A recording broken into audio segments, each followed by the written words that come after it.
livro de Tiago. Tiago, no capítulo 1, livro de Tiago, fica lá, um pouco por fim da Bíblia. Tiago, capítulo 1, nós vamos ler dos versos 12 ao 18. Tiago, capítulo 1, dos versos 12 ao 18. Obrigado, Marina.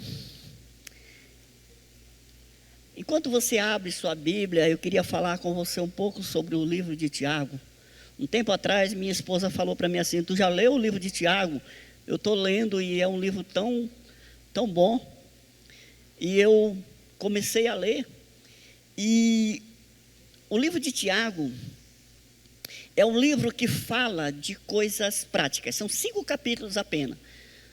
Você pode ler tranquilamente em um dia, em algumas horas, alguma hora você pode ler.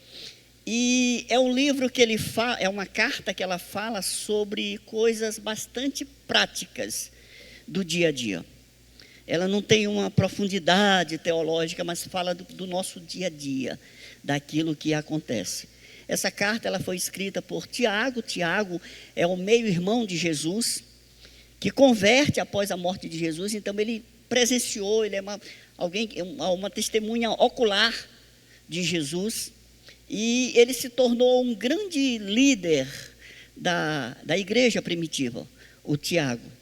E ele escreve essa carta no momento em que há muita perseguição contra os cristãos.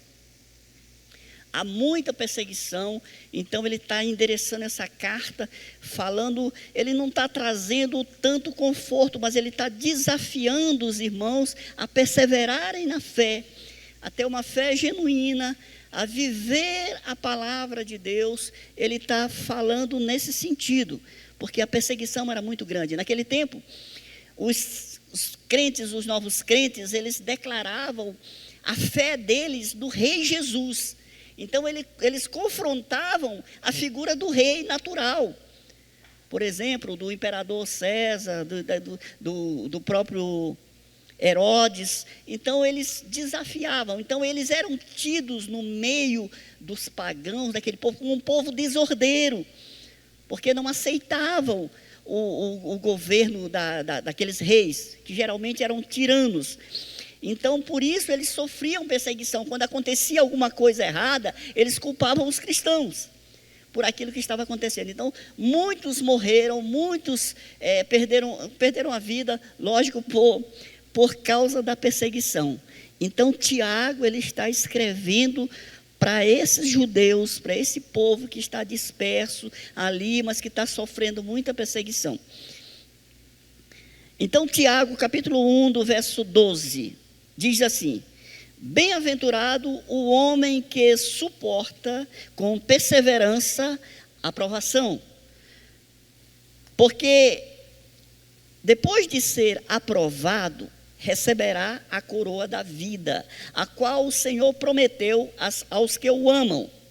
Ninguém, ao ser tentado, diga: sou tentado por Deus, porque Deus não pode ser tentado pelo mal, e Ele mesmo a ninguém tenta. Ao contrário, cada um é tentado pela sua própria cobiça. Quando esta o atrai e seduz, então a cobiça quando essa o atrai e seduz. Então a cobiça, depois de haver concebido, dá à luz o pecado. E o pecado, uma vez consumado, gera morte. Não vos enganeis, meus amados irmãos. Toda boa dádiva e todo dom perfeito são lá do alto, descendo do Pai das luzes, em que não pode existir variação ou sombra de mudança. Pois, segundo o seu querer, Ele nos gerou pela palavra da verdade, para que fôssemos como que primícias das suas criaturas. Amém, irmãos? Então, esse texto, ele fala sobre a origem do pecado e a origem do bem. E o Tiago, como eu já falei, ele fala coisas práticas. Se você for ler a carta de Tiago, você vai ver, por exemplo, em Tiago 1:2, ele diz assim: meus irmãos, tende por motivo de toda alegria o passardes por várias provações. Tem alguém aqui que passa por provação? Ele diz que a gente precisa estar feliz quando a gente passar por diversas, não é só uma, várias provações. Tiago 1:22, ele diz assim: tornai-vos, pois, praticantes da palavra e não somente ouvintes, enganando-vos a vós mesmos. Que coisa prática, né? Ele está falando, olha, pratiquem aquilo que vocês ouviram e aquilo que vocês pregam. Façam disso o estilo de vida de vocês. Pratiquem a palavra de Deus. Tiago 2,14, ele diz assim: meus irmãos, qual é o proveito se alguém disser que tem fé, mas não tiver obras? Aí ele vai dizer que a fé sem obras é morta. Assim como as obras sem fé é morta. Então ele diz que a gente precisa ter o equilíbrio. Ter fé e praticar boas obras. No 3:2 ele vai falar sobre os perigos da língua. Ele diz assim: porque todos tropeçamos em muitas coisas. Se alguém não tropeça no falar, é perfeito varão, capaz de refrear também todo o corpo. Ele vai falar de algo prático, o quê? Para a gente controlar a nossa língua, porque isso aqui é um veneno. E ele diz: controla a sua língua. Então, são coisas bastante práticas, coisas do nosso dia a dia, coisas que a gente precisa compreender, entender e viver. E a partir do verso 12, do texto que nós lemos, ele vai estar falando sobre algo que é muito presente na nossa vida. Ele começa falando sobre provação, sobre as provações. Ele diz assim: bem-aventurado o homem que suporta com perseverança a provação, porque depois de ter sido aprovado, receberá a coroa da vida, a qual o Senhor prometeu aos que o amam. É algo que é constante na nossa vida. Passar por provações, passar por dificuldades. Agora, por que existe as provações? As provações na nossa vida, como filhos de Deus, elas existem por causa do pecado.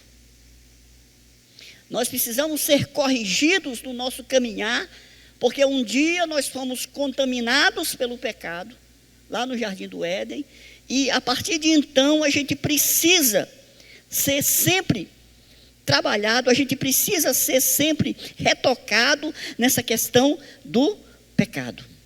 Agora, as provações, elas têm a sua origem no Senhor. Durante toda a nossa caminhada cristã, o Senhor vai nos colocar diante de dificuldades, diante de obstáculos, diante de desafios, com o propósito de testar a nossa fé e confiança nele. E assim proporcionar em nós mesmos crescimento. Durante toda a nossa vida cristã. A partir do dia em que você entregou a sua vida para Jesus, queria dizer que você está num processo de teste, onde Deus vai colocar situações na sua vida, que elas irão funcionar como um teste, para que você seja aprovado ou reprovado. Mas as provações, elas venham de Deus.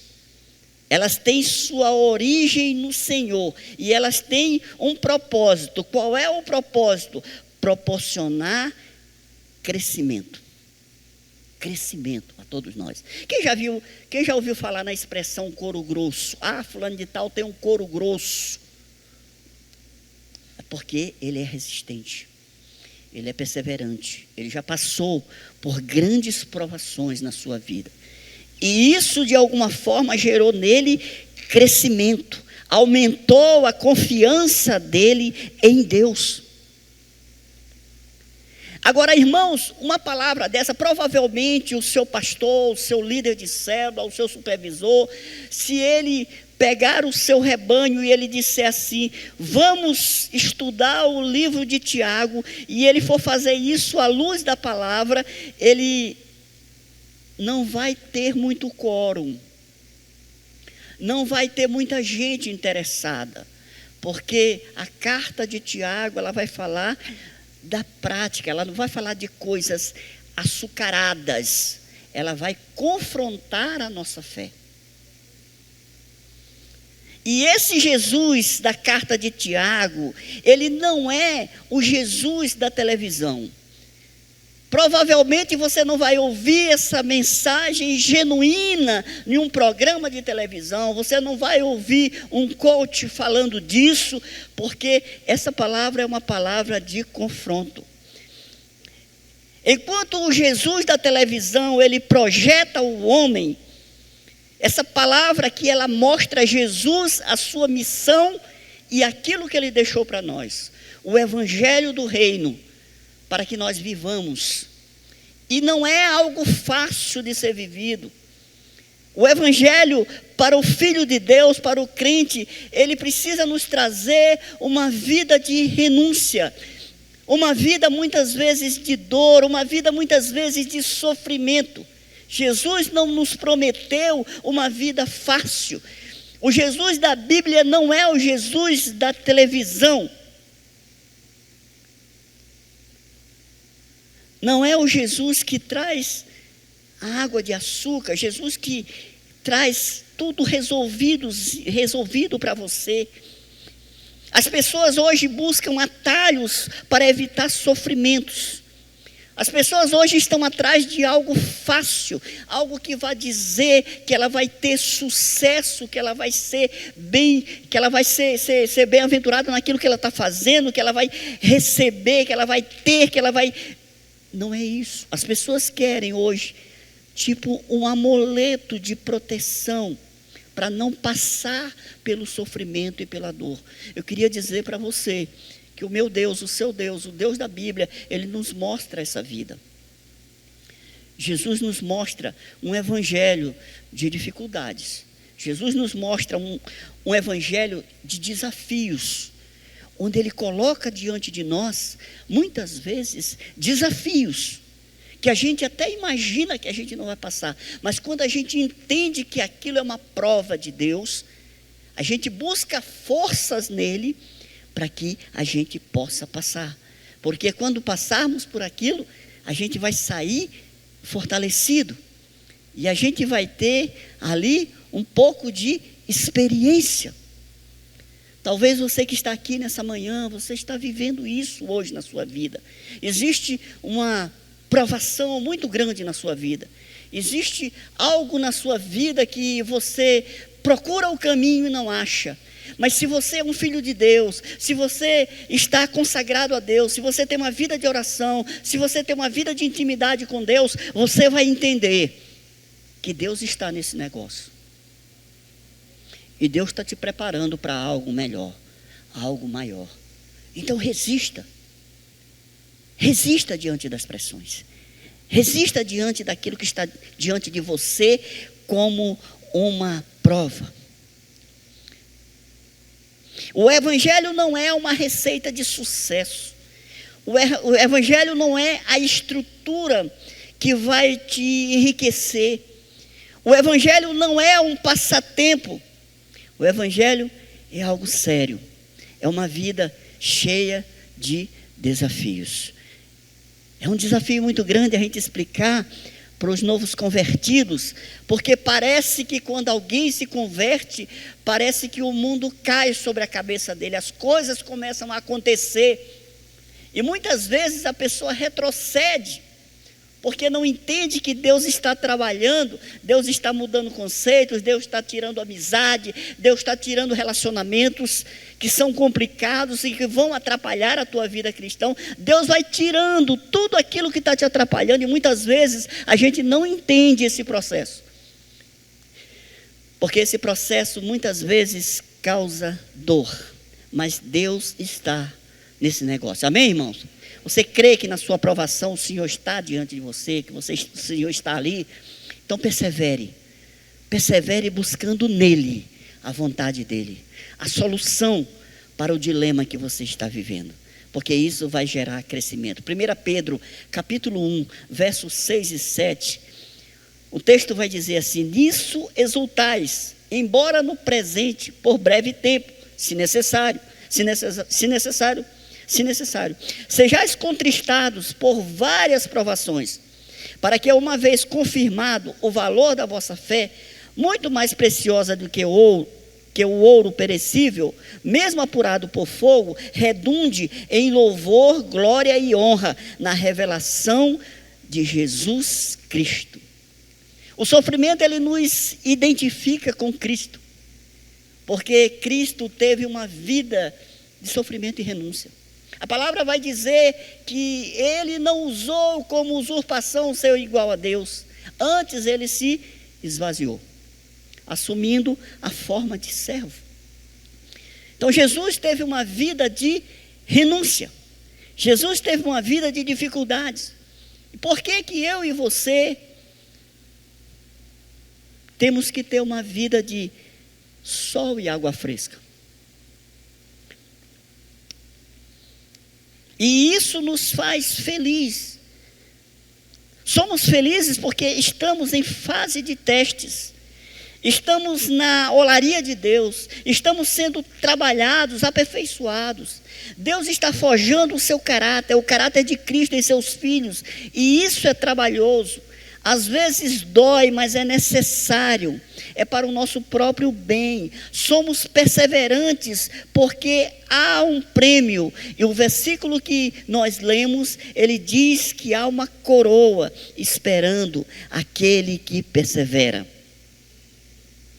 E quem prometeu é fiel. A salvação. Deus é fiel. E Ele nos ama. E Ele nos prometeu e nos deu a sua salvação. Jesus, Ele conquistou a minha salvação, a sua salvação na cruz do Calvário, como nós já vimos aqui.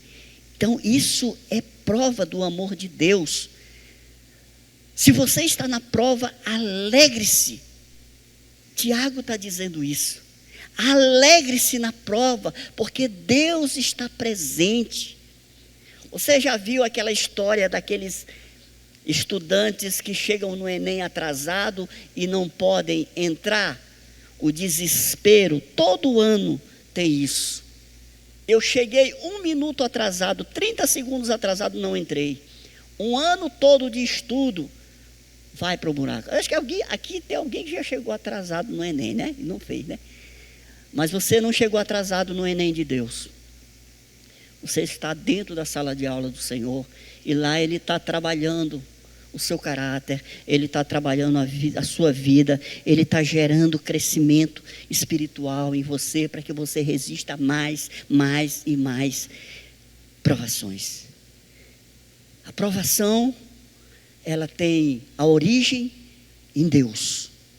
É um teste de Deus que Ele coloca diante de nós, para que a gente possa passar por ela, crescer, nos tornarmos resistentes e perseverantes. Amém?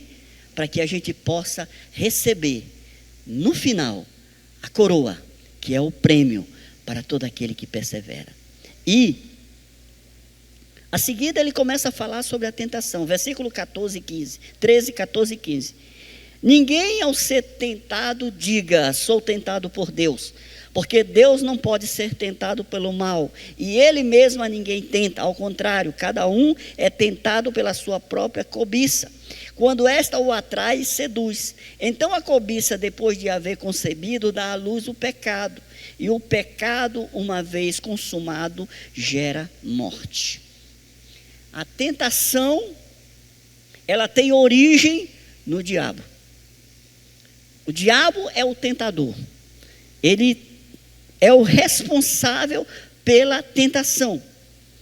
E o pecado original do tentador, ele inicia-se lá no Éden. Quando Eva, ela é seduzida pela serpente. Ali acontece a manifestação do tentador, e ele tenta o primeiro ser criado por Deus, que foi Eva. E a Bíblia diz que a serpente, ela seduz a Eva.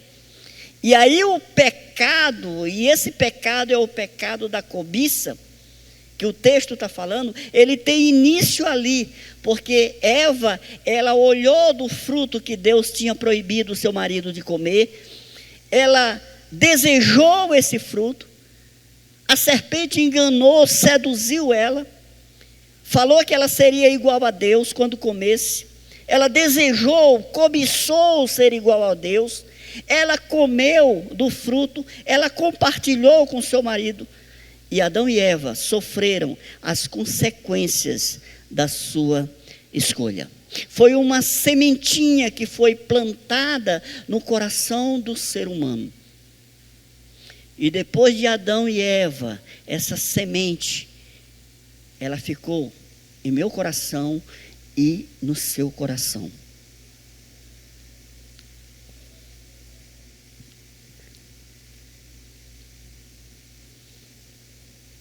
É algo que nós precisamos lutar todos os dias da nossa vida.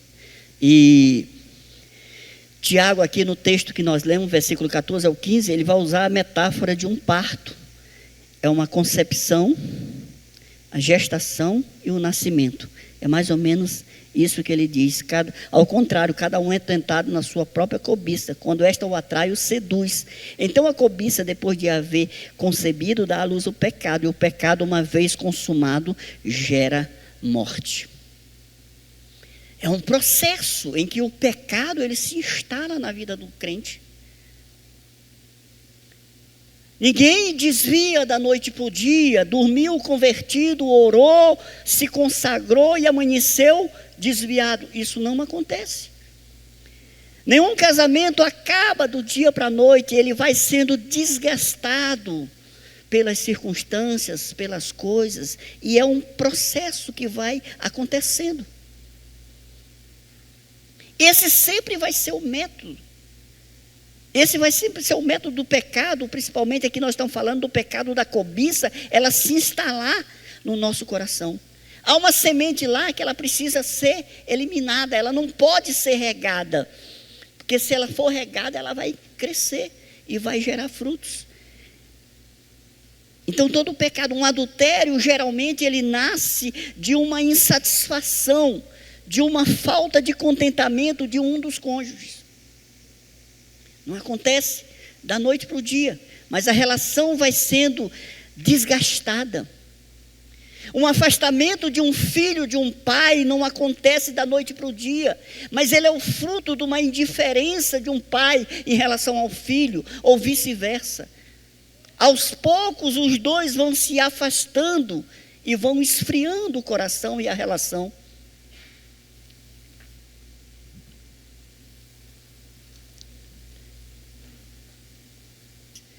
Haverá sempre uma insatisfação dentro de nós. Irmãos, eu estou aqui, mas eu não estou satisfeito com nada que eu faço. Eu tenho algo dentro de mim que, para mim, tudo que eu faço não é nada, porque isso aqui é muito maior. A palavra de Deus é muito maior do que nós, simples pessoas que falam aqui. É muito maior. Então, provação de Deus, provas, para que a gente possa crescer, fortalecer a nossa fé, né? E alcançar a coroa da vida, perseverar até o fim. Tentação, cuidado com as tentações. Fortaleça a sua vida espiritual. Tome cuidado com seus olhos, com seus ouvidos. Tome cuidado com as suas atitudes, porque ali pode haver uma cilada. E o coração, ele é enganoso. A palavra de Deus diz isso, que o coração é enganoso. Somente Jesus pode mudar esse coração. Mas aí vem a parte boa, 16 ao 18, versículo 16 a 18, confira comigo aí. Não vos enganeis, ou seja, não culpe Deus, não terceirize a sua responsabilidade, assuma. Irmãos, é impressionante como nos nossos dias a gente vive, eu não sei se isso é cultura, mas na verdade é algo que aconteceu lá no Éden, você vai ver aqui na frente, mas é a transferência de responsabilidade. É impressionante. Quando a pessoa vem falar de uma coisa, ela fala assim, eu fiz isso porque houve isso, fulano fez isso. Há uma dificuldade muito grande da gente assumir a responsabilidade diante das coisas. Lá no curso Homem ao Máximo, a gente aprende que se o homem, ele quer uma mudança na sua casa, essa mudança vai começar nele. Não é na mulher, não é no filho, não, é nele. Você quer mudança na sua casa, homem, na sua família? Mude. Permita que Deus mude você tenha atitudes diferentes. E você vai ver a mudança, porque a sua esposa, ela vai lhe acompanhar, os seus filhos vão lhe acompanhar, porque você é o cabeça da sua casa. Você é o líder espiritual da sua casa. Você é a autoridade espiritual da sua casa. Não é a sua esposa, não é os seus filhos, é você.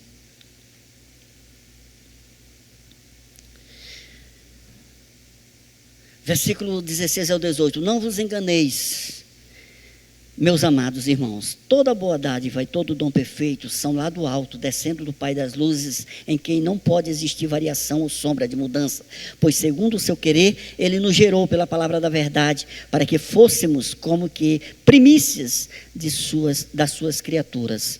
Se na queda nós olhamos para o pecado da cobiça que entra através de Adão e Eva, na criação nós vemos o amor, a fidelidade e a perfeição de Deus. Ele deu forma ao Éden, quando não existia forma.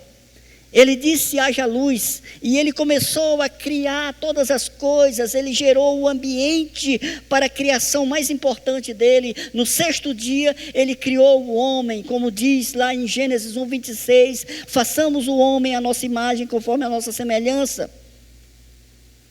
E ele, mais do que isso, ele deu autoridade ao homem, ele deu domínio, ele deu autoridade sobre toda a criação. E quando ele criou aquele homem, ele viu que aquele homem estava só, ele disse, olha, não é bom que o homem esteja só. E ele faz uma auxiliadora idônea que possa ajudar esse homem.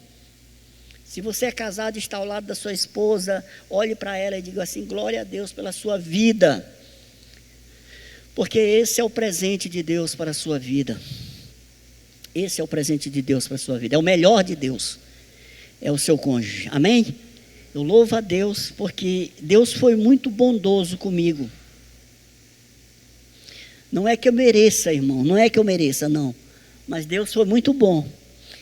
Ontem eu estava atarefado, muitas coisas para fazer à tarde. E eu estava aqui na igreja. E a minha esposa, toda hora ela passava uma mensagem. Eu vou aí para te ajudar. Eu falei, não, fica descansando em casa, tu está cansada. Depois ela botava, eu vou aí para te ajudar. Aí eu digo, então vem. E ela veio me ajudar. Gente, isso é maravilhoso. Casamento é maravilhoso, gente. Casamento é maravilhoso. Então Deus deu o melhor para o primeiro casal. Deus deu o melhor. Agora eles se perderam, eles fizeram a escolha errada. Eva foi seduzida e enganada pela serpente. Adão o acompanhou. Eles fizeram a escolha errada, sofreram. E nos fizeram sofrer, nos fazem sofrer as consequências. Eles não se arrependeram, eles terceirizaram o problema. A Bíblia diz que Deus, quando conversou com Adão, Adão disse, foi a mulher que tu me deste. E a mulher, ela disse, foi a serpente. Nenhum dos dois assumiram a responsabilidade diante do erro. Assim é nos nossos dias. Nada mudou. As pessoas terceirizando as culpas e as escolhas que fazem. Então o homem se perdeu, mas algum tempo depois Deus enviou o seu filho. E esse filho, ele trouxe uma mensagem. Em Mateus 4,17 diz assim, daí por diante passou Jesus a pregar e dizer, arrependei-vos, porque está próximo o reino dos céus. Jesus trouxe uma mensagem de arrependimento. Jesus trouxe uma mensagem que incomodava as pessoas, porque tirava as pessoas da sua vida de pecados. E por causa dessa mensagem, ele foi acusado, ele foi perseguido e morto na cruz do Calvário. E ele morreu por mim e por você, pelo meu pecado e pelo seu pecado, mas Ele ressuscitou ao terceiro dia, e a Bíblia vai nos dizer que Ele está hoje assentado à destra de Deus, no céu. Como prova do seu amor, Jesus nos deu o seu Espírito. A salvação, a coroa da vida é uma promessa àqueles que amam a Deus. A esses Ele prometeu a eternidade, a coroa da vida, mas há um caminho até lá. E na nossa caminhada, sempre nós iremos passar por provações e tentações. É inevitável que isso aconteça. Mas uma coisa é certa: se você é filho de Deus, se você tem comunhão com Deus, se você tem consciência da sua filiação, eu digo para você, Ele não abandona, nem na tentação, nem na provação. Ele não nos abandona, porque Ele nunca nos abandonou. Ele não está distante, Ele está mais perto de que você possa imaginar. Independente, irmão, irmã, daquilo que você está vivendo hoje, eu queria dizer para você que Deus está perto de você. Talvez Ele deseje que essa manhã você entregue essa carga que você está vivendo. Esse dilema, essa preocupação, essa falta de esperança, esse cansaço. Talvez você não esteja mais nem com forças para crer, mas Ele te trouxe aqui para dizer o quê? Que Ele te ama e que Ele está junto com você, que Ele não se esqueceu de você e que Ele está disponível a você. E para encerrar, eu queria deixar para você um recado do Pai para você. Romanos capítulo 8, do verso 31 ao 39. Romanos capítulo 8, do verso 31 ao 39. Se os irmãos do louvor quiserem subir, nós já estamos na hora. Romanos 8, 31 ao 39. Que diremos, pois, à vista dessas coisas? Se Deus é por nós, quem será contra nós? Aquele que não poupou o seu próprio filho, antes por todos nós o entregou, porventura não nos dará graciosamente com ele todas as coisas? Quem intentará acusação contra os eleitos de Deus? É Deus que os justifica. Quem os condenará? É Cristo Jesus que morreu, ou antes, quem ressuscitou, qual está à direita de Deus e também intercede por nós? Quem nos separará do amor de Cristo? Será tribulação, ou angústia, ou perseguição, ou fome, ou nudez, ou perigo, ou espada, como está escrito: por amor de Deus, de ti, somos entregues à morte o dia todo, fomos considerados como ovelhas para o matadouro. Em todas essas coisas, porém, somos mais que vencedores, por meio daquele que nos amou, porque eu estou bem certo de que nem a morte, nem a vida, nem os anjos, nem os principados, nem as coisas do presente, nem o do porvir, nem os poderes, nem a altura, nem a profundidade, nem qualquer outra criatura poderá separar-nos do amor de Deus que está em Cristo Jesus, nosso Senhor. Amém? Irmãos, essa madrugada lá, pode aplaudir o Senhor. Aleluia. Essa madrugada, quando eu li esse texto, eu quase que dei um grito. Eu não dei um grito para não acordar a minha família, mas isso é lindo demais. Mas, e você? E eu e você? O que você está vivendo hoje? O que está te afastando? Qual é a circunstância que está te afastando de Deus? Vamos ficar de pé.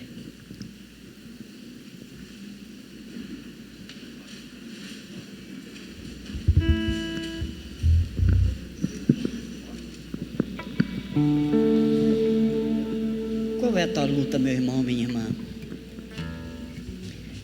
Qual é a tua dificuldade? Esse momento de você falar com teu Deus.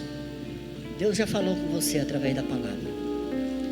Agora você faça a sua oração de entrega. Entregue aquilo que está afligindo você. Talvez você esteja vivendo um momento de tentação. A palavra de Deus para você é: resista. Guarde seus olhos, guarde seus ouvidos, tenha cuidado, não brinque com o pecado, não brinque. diabo, ele não brinca de ser diabo. Mas muitas vezes a luta, ela está dentro de nós. Não é uma luta externa, é uma luta interna. Talvez você tenha dificuldade de viver a vida de Deus. Fale isso para Deus. Senhor, eu quero tanto te servir, eu quero tanto viver na tua presença, mas eu não tenho forças para isso. O pecado é mais forte do que eu, me ajuda.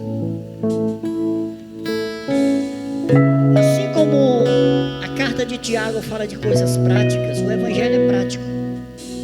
Não há vergonha em você dizer, confessar a sua fraqueza diante de Deus. Por quê? Porque como nós lemos aqui, Ele te conhece. Ele sabe a tua estrutura. Ele sabe por onde você anda. Ele sabe aonde os seus olhos passearam. Ele sabe aonde as suas mãos andaram. Ele conhece todas as coisas. Ore ao Senhor. Senhor, nós continuamos na tua presença. Obrigado pela tua palavra. Obrigado, Jesus. Porque a tua palavra é vida. A tua palavra é a verdade. Eu sei, Deus, que muitas vezes essa verdade dói em nós, mas ela é necessária. E a minha oração essa manhã é para que o Senhor encontre o coração de cada irmão, de cada irmã que está vivendo provações e tentações. Que o Senhor fortaleça o homem interior, que o Senhor abençoe, que o Senhor guarde, Senhor. Que o Senhor renove as forças, a esperança. Nós clamamos essa manhã pela manifestação do Teu Espírito, o Espírito de vida. Senhor, que seja liberado sobre a vida desse irmão, dessa irmã, para que eles possam viver a vida de Deus. Dá olhos espirituais para os teus filhos, para que eles possam discernir provações e tentações, e assim eles possam vencer, para a glória do teu nome, Senhor. Para a glória do teu nome. Fortalece a tua igreja, fortalece o testemunho da tua igreja, Senhor. Fortalece as famílias, Senhor. Os casamentos, ó Deus, que estão em crise, revigora. Traz a responsabilidade do marido, da esposa. Senhor, age, gerando vida aonde há morte. Para a glória do teu nome, Senhor. Ah, Deus, como nós queremos a vida eterna, como nós queremos uma vida de paz, como nós queremos desfrutar da tua presença. Nos ajuda, Deus. Ajuda cada um de nós essa manhã, Senhor. Espírito Santo de Deus, age no nosso meio, trazendo cura, trazendo libertação, trazendo discernimento, para a glória do teu nome, Senhor. Para a glória do teu nome, Senhor. Para a glória do teu nome. Obrigado, Senhor, porque mesmo na exortação nós enxergamos o teu amor, a tua graça, a tua fidelidade e a tua bondade. Graças nós te damos, Pai, em nome de Jesus, em nome de Jesus. Que o amor de Deus Pai Todo-Poderoso, que a graça do nosso Senhor Jesus Cristo, que as doces consolações do Espírito Santo de Deus esteja com você hoje e sempre, em nome de Jesus, em nome de Jesus. Amém.